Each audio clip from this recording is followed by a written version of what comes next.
right here I have my shrimp and chicken stock. I have my shrimp, diced stewed tomatoes, andouille sausages, bell peppers, long grain rice, onions and garlic, and then I'm going to add a splash of bourbon to my recipe. And then I have thyme, onion powder, garlic, celery flakes.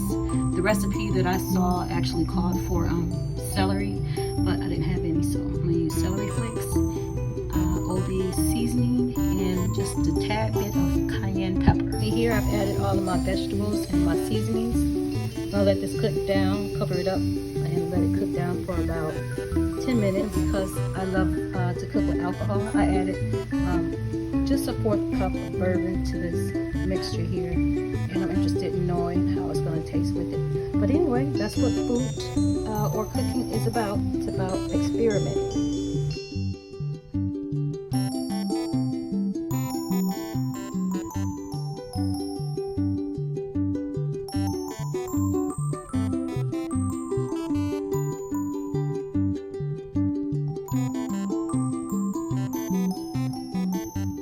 All my ingredients have been incorporated. Now I'm going to cover this up, turn it down on medium heat, and then cook for about 45 minutes.